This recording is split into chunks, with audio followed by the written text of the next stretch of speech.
John Podesta, thank you for meeting with the Associated Press to talk about climate change and the White House's agenda. Happy to be here. A few years ago, you were considering retirement when President Biden asked for your help with his domestic climate plans. I believe there was a California feature. Yeah, I had my one foot in the car on my way to California with my wife. And now your job is only expanding into international climate diplomacy. You're stepping into a role that was vacated by John Kerry. Why did you want to tackle this challenge, and how do you view this moment for the country and the world this year? Look, I've been long involved with the climate crisis and pushing for change in that regard, offering ideas through both the think tank that I founded, Center for American Progress, and then, of course, I came back and worked with President Obama in the run-up to the Paris Agreement. So it's been a passion of mine, and I think that it is fair to say that President Biden and Vice President Harris have been more productive. They've had more success in passing the biggest investment in climate change and clean energy in the history of the United States, indeed in the history of the world. And so after that bill passed, which I had helped shape and helped push for, the president asked me to come back and lead efforts to implement it, the Inflation Reduction Act, and I was honored to do so. Mm-hmm. And now, taking on the international role, how do you view the moment this year for world climate? Given that we're seeing the rising temperatures, a lot of pressure to reach a new, stronger agreement in Baku at the next COP. What is this moment like for the world right now? Yeah, well, look, the president from day one reversed the previous administration's decision to pull out of Paris. We got back into Paris. He appointed Secretary John Kerry, former Secretary of State, to be his lead climate envoy. We've had tremendous success, including at COP28, which was in Dubai, to get all the nations of the world to agree to transition away from fossil fuels to take on this challenge of climate change, which we're seeing the effects of across the globe on a literally daily basis with extreme weather, the impacts on livelihoods, et cetera. So the president's ability to put the United States back in the lead, in front, not only by saying we're going to do what we need to do in the United States to cut our own emissions in half by 2030, but we'll lead in the international arena, has been a signature of his foreign policy. And Secretary Kerry moved on this spring, and I've taken on the duties of trying to coordinate the diplomatic efforts led by the State Department, but remaining in the White House to make sure that we continue to increase momentum, have good outcomes, meet the financing challenge that the world is looking to make sure that we're deploying clean energy not just in the United States but across the globe. You recently met with your first time with your Chinese counterpart. You had him over for dinner at your house. Yeah. You're known as one of the better chefs in official Washington. Did you cook? What did you make? I did cook. It was funny. Liu Jiaming, who was appointed, he's a seasoned diplomat, was the Under Secretary General at the UN, has been involved in climate discussions for a long time. And we had met once earlier in an international context. But it was our first official meeting. I invited him to the United States to share perspectives on what was happening, and I invited him over to dinner, and then read that he only liked Chinese food, and I only cook Italian food. So I thought, okay, well, this is a diplomatic challenge. So I made leek and fennel risotto, which I thought was probably a good compromise between the cuisine and his love of Chinese food. High stakes dinner table diplomacy.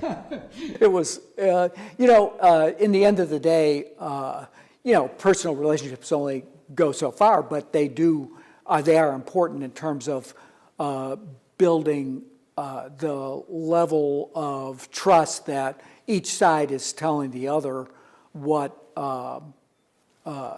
is possible. And I think we ended up having a good outcome at the meeting we agreed to do at COP29, which will be in Baku later this year in Azerbaijan. Another joint convening where the U.S. and China will co-chair a session on non-CO2 pollutants like methane, hydrofluorocarbons, other non-CO2 gases. So I think we're obviously in a period of competition across a range of issues, but particularly in this clean energy space. But we also need to find ways that we can at least understand where each side's going, and I think the world's looking to us to find ways where we can work together where we can, like in these non-CO2 spaces, to do so. Yeah, speaking of that personal relationship, what do you think you learned about each other, at your first kind of official meeting on this? Well, it's one of the things it's easier to speak when you're not doing simultaneous translation. His English is quite good, and I think that what we were aiming towards was again pushing a little bit on each side. I carried forward the message that Secretary Yellen had delivered earlier in Beijing, that we're worried about overcapacity in China, including overcapacity in coal-fired power, overcapacity in the dirtiest production of steel, and that these are linked to the climate issue, and those reductions the emissions reductions from those sectors need to come down. He was arguing his book, which was that China has become the biggest deployer of renewable power as well. Last year alone, they deployed 230 gigawatts of solar power, which is huge. It was the U.S. in comparison deployed about 35 gigawatts. We'll do more this year, and we'll do more every year for the rest of the decade. We now, in the United States, thanks to the Inflation Reduction Act, there's solar power is now the majority of new generation coming online, but obviously the Chinese are at an even higher level. So he was pushing me, I was pushing him. I think, as I noted, there are places where, in terms of methane reduction, carbon capture and sequestration, where we can compare notes and see if we can find some common strategies. One of the key issues that we already spoke about was climate finance.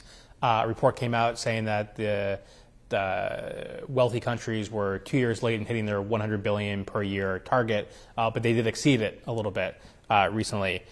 What do you want the U.S. to have what does the U.S. want the next agreement to look like? Yeah, to pause for a second, the OECD just today, as we're speaking, released a report that said we exceeded the $100 billion target in 2022. That was a target set for 2020, but COVID to some extent interfered with that. The United States leadership in that regard, I just want to underscore. When the president came into office, our climate finance for global efforts was $1.5 billion. That went up to $5.8 billion in 2022. The president has pledged $11 billion of climate finance so that particularly the least developed countries have the opportunity to develop in a clean way to use renewable power rather than fossil fuels. And we're on track to hit that number. But we have a challenge where it's not just billions or even hundreds of billions of dollars of need that's out there. We need to mobilize trillions of dollars to transform the global economy from one that's running on polluting fossil fuels to one that's running on clean energy. And I think what we're engaged with our international partners to set a new quantified goal and to expand the number of contributors to that goal, all in service of providing countries, and as I said, particularly the least developed economies of the world, the capacity to deploy renewable power, to deal with resilience and adaptation in their economies, to try to create good livelihoods for their people. The consequence of not doing that is these tremendous effects of extreme population that displace people, cause migration problems, cause internally displacement of people in their own countries. For countries with very few resources, that becomes a huge humanitarian challenge, which the United States, as you know, Chris, is #1 in the world in providing humanitarian relief. But what we really need to start doing is not providing, rather than only thinking about humanitarian relief once disaster has occurred, is to stop the disasters from occurring. And that'll happen if we can build more resilient societies, deploy more clean energy, and tackle the climate crisis. You just mentioned expanding the pool of contributors to climate finance. China's providing money, voluntarily. Do you think climate finance rules should apply to China? Should they be required to put in money for this? Look, I think the rules and the sort of theory of this was developed a long time ago around the original conceptualization of the Rio Climate Treaty. And when the world was in a very different place in terms of economic development and emissions profiles, China now is by far the #1 emitter in the world. They do provide some what they would refer to as South-to-South finance. But there are other countries like the Republic of Korea, the UAE, which stepped up and pledged significant funds to a number of initiatives at COP28, which they hosted, and other countries around the world that have the means and they have the obligation, I think, to help support the developing world and the people who are going to suffer the greatest consequences from displaced populations, loss of really even sovereignty, and if you're thinking about small island states, to come forward and help supply the level of finance that's going to be necessary to tackle this global crisis. So is that saying that, yes, the rules should apply for China? China should be required to contribute finance now? Well, that's what we're in the throes of negotiating. I think that China, given the fact that China has the profile it has and the economic resources it has, that it's industrialized so much that it's now the second largest economy in the world, I think it does have an obligation to the rest of the world to contribute, and we'll try to find what the form of that looks like in these negotiations that will take place this year. Stepping back for a second, you worked with President Obama in the run-up to the Paris Agreement. The U.S.-China relationship was incredibly important in laying the groundwork for that agreement. Obviously, relations with China have changed dramatically since that time period. How much harder is it to be in the position that you're in now with the environment the way it is right now between the U.S. and China? Well, I think that again, there were frictions in the relationship during the Obama administration, but I think climate was a lane where the president was able to work with President Xi and jointly announce their individual national determined contributions, or so-called, what are we going to do? And that happened in November of 2014 when President Xi and President Obama jointly announced the U.S. and China NDCs. That galvanized the conversation because they were both viewed at that time as ambitious, and it meant the whole world came together. I think it directly led to the positive results in Paris, which built up from national circumstance and nationally determined commitments to a global review of what's happening across the board. We were in a position, though, at that time where we weren't as much in a struggle of competition for developing these new resources. And so that makes things look, quite frankly, more difficult. But I think Secretary Kerry and Liu Jiaming's predecessor, Minister Xie Zhenhua, who I negotiated with back during the Obama administration, maintained a level of dialogue, cooperation, found some places where they can get both agreement that each side could take on greater obligation. China, for the first time during discussions at Sunnylands between Secretary Kerry and Minister Xia, agreed that they would make a commitment to bind methane reductions into their NDC. That was an important step forward for us, for China, and for the world. And so I think we have to continue that dialogue, but there's no question that we're now in a fierce competition, particularly in these clean technologies, where really the result, I think, of the Chinese strategy coming out of COVID, and with the somewhat, because of the collapse of their housing sector, they're executing an export-led and effort to build up these industries in ways that are not competitive, that are anti-competitive, that are using non-market mechanisms to build up their winners. In the meantime, we're trying to innovate and invest, and we need to protect that innovation and that investment. So we're in a period of some friction and competition, and we need to do what we need to do to decarbonize our own investment, to create jobs. We've had over $400 billion of clean energy investment announced since the Inflation Reduction Act and President Biden came into office. And that's creating new industries. It's creating jobs in America. We're going to hold on to those and protect that. And in doing so, we're also doing something that's important for the globe, which is reducing the overall price of clean energy, and which has global implications. And we're cutting our own emissions, which is essential. So all that's important, and we're going to, as I said, we're going to definitely take on the challenge of unfair competition and overproduction that's coming from China, and ensure that our companies and our investments can succeed. It's interesting to see how much trade is part of your issues that you're dealing with. It seems like it's an increasing factor in these climate conversations. You gave a speech recently at Columbia University talking about dirtier forms of production, and you need to kind of balance the playing field in that sense. And the president is enacting new tariffs on Chinese imports of cars, batteries.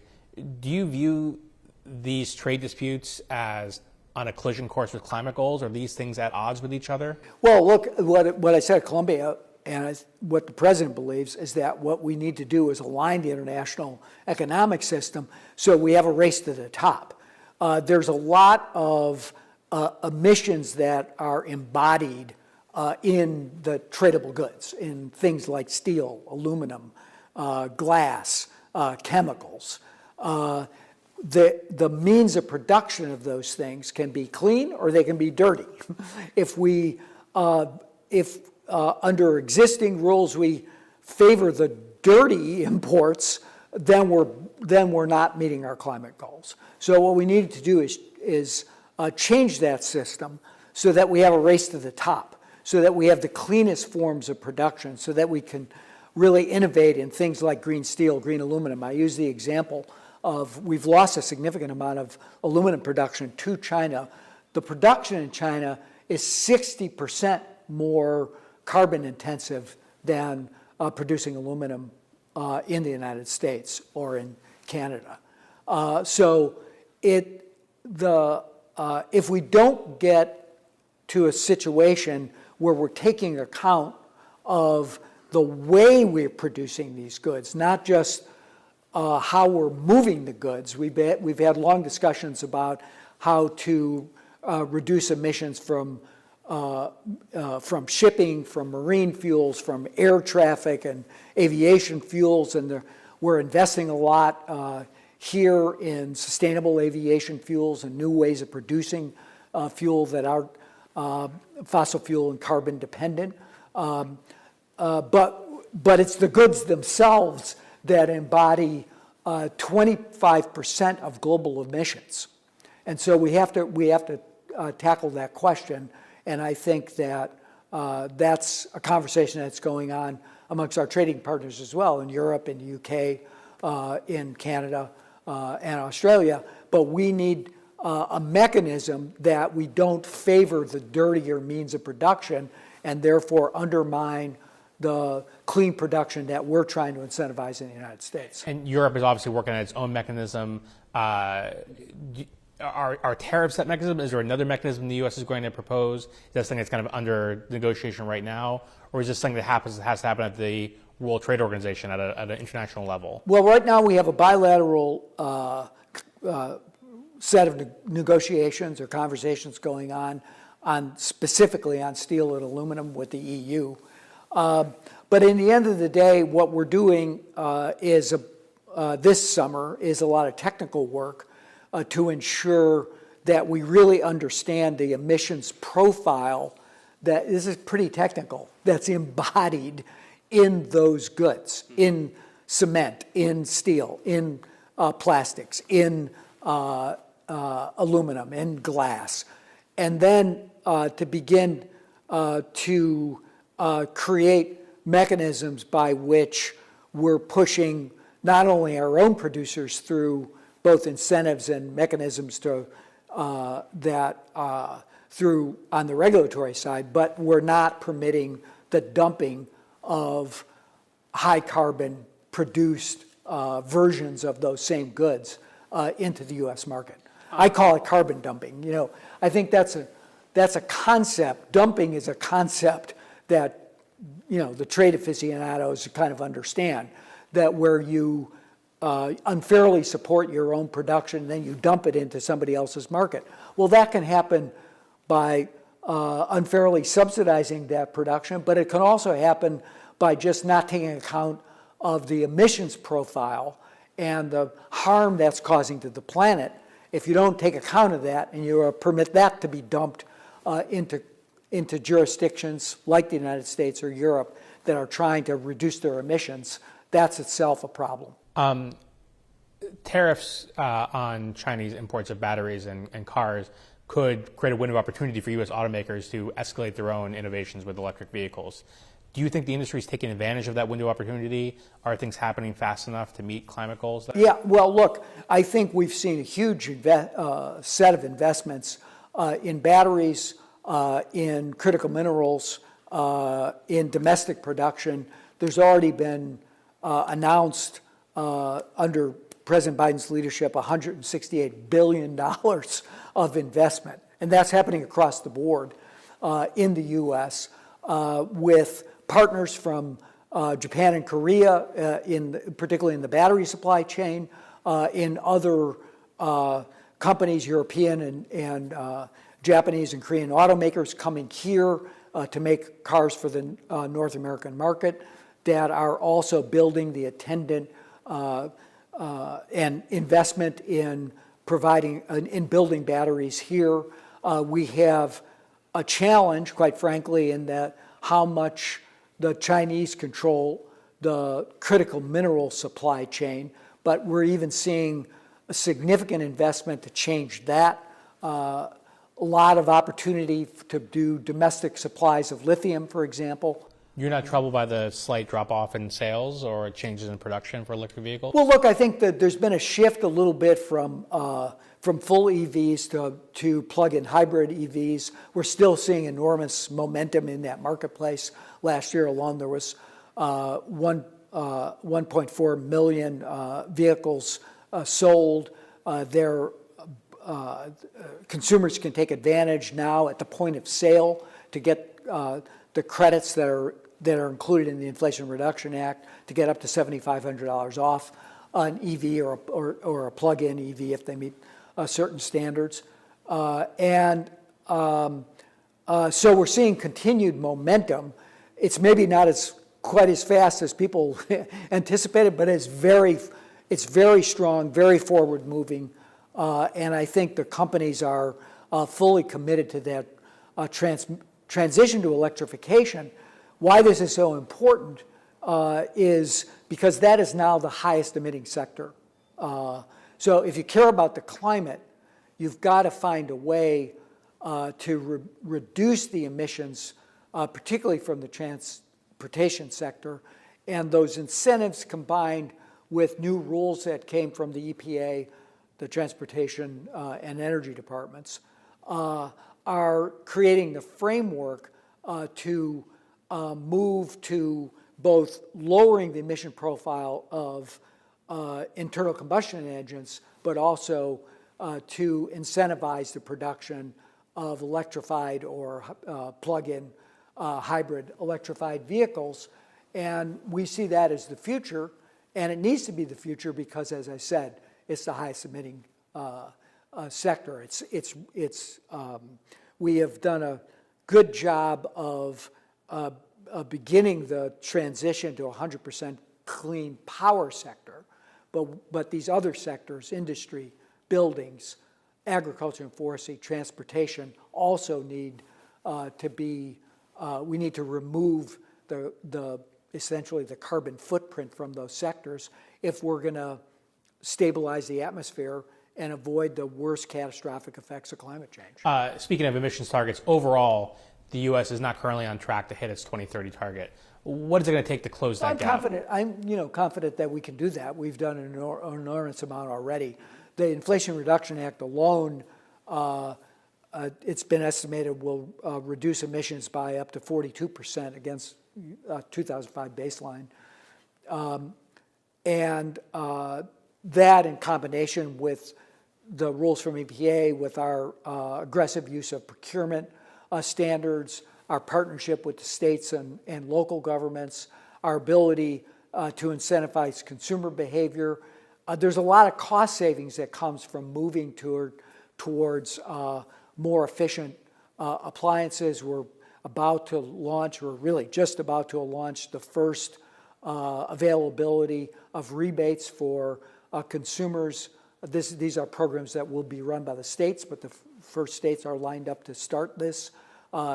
That can save literally hundreds of dollars on consumers' utility bills by incentivizing the purchase of more efficient appliances, doing whole house retrofits, supporting renters and lowering their own utility bills through these rebates and tax credits are very important, but they also have an aggregating effect in terms of reducing emissions across the board because you're both using less electricity, and as I said earlier, now the generation of electricity is increasingly clean as we're deploying more wind, more solar, offshore wind, geothermal. We're optimistic about small modular nuclear reactors playing a role in the 2030s.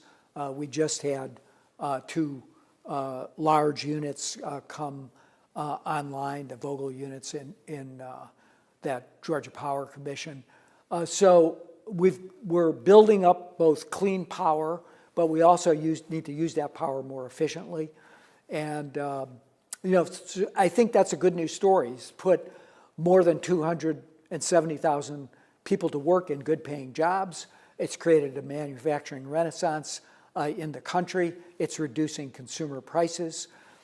We just put out rules this morning on a new technology neutral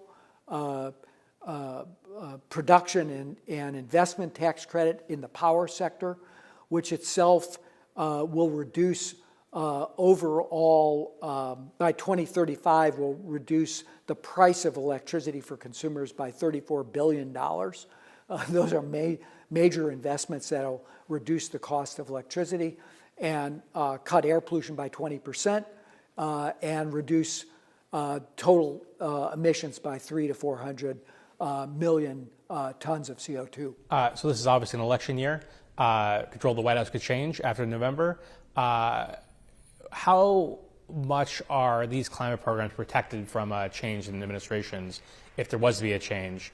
And is it hard for the rest of the world to sort of count on American promises in this area, given that the two parties are so dramatically apart on the issues of climate action? Well, I have to answer that in two parts. I think the Inflation Reduction Act incentives, which have been taken up by remember, this is a program that's government enabled, but it's really private sector led. We're seeing investments all across the country, north, south, east, west, red districts, blue districts, across the board. I think those are very sticky. I use that term. Jobs are being created, plants are being stood up, business decisions are being made because there's 10 years of certainty in those tax credits. I think those are very, very hard to reverse. One of your competitor organizations just did a piece about how the American Petroleum Institute and the Chamber of Commerce, which opposed the passage, are now arguing for continuation of most of these credits. So I think the facts on the ground are changing, and with that, as people go to work in these industries, as they take advantage of the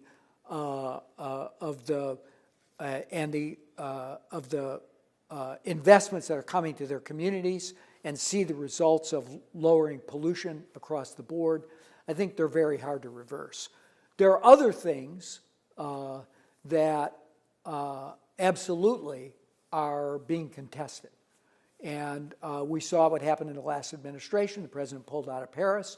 Now his advisors are talking about not just pulling out of the Paris Agreement, pulling out of the overall framework convention that President George H.W. Bush signed in 1991 or 1990.